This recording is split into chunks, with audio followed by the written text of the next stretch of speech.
GMA Weather. Serbisyong totoo ng GMA News.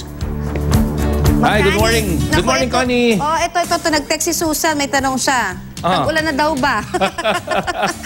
Ayan, sabihin mo dyan sa kaibigan natin na huwag mainip, ha? Dahil tag-araw pa rin. Sige, makakarating. Ayan.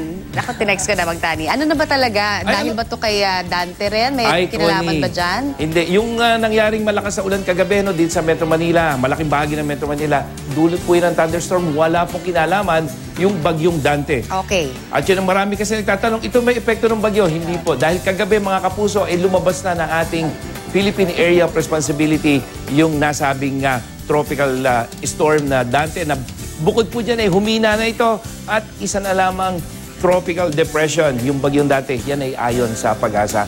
At local thunderstorm mga kapuso po, hindi po epekto nitong bagyo.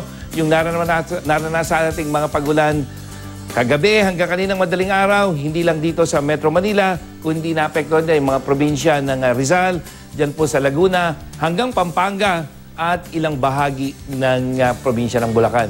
At sa rainfall forecast ng Metro Weather dito sa Luzon, magkakaroon ng mga pagulan, maghapon yan dito sa may extreme northern Luzon. Yan yung Batanes Group of Highlands. Sa umaga, maaliwala sa northern central Luzon. Pero paghapon, nakikita nyo, halos natakpan ng kulay dilaw at green at kuminsan may kulay pula. Yan yung mga malalakas na thunderstorm dyan sa may bulubundukin lugar ng Cordillera, sa may Sierra Madre, maging dyan sa may probinsya ng Aurora at Quezon, hanggang dyan sa may Zambales. At sa Southern Luzon, sa umaga, maaliwalas, maliban sa mahinang ulan. Pero pagdating ng hapon, Mindoro, Palawan, dyan sa may Calabarzon at ilang bahagi ng Bicol Region, may mga pagulan din mga kapuso.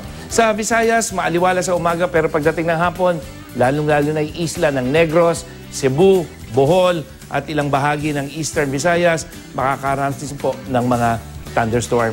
At sa Mindanao, may mahinang ulan ka sa Zamboanga sa umaga, pero pagdating ng hapon, mga kapuso, muli, thunderstorm at kumisan malalakas, Zamboanga Peninsula, Northern Mindanao, Caraga at Davao Region, maging dyan sa Sorsogon.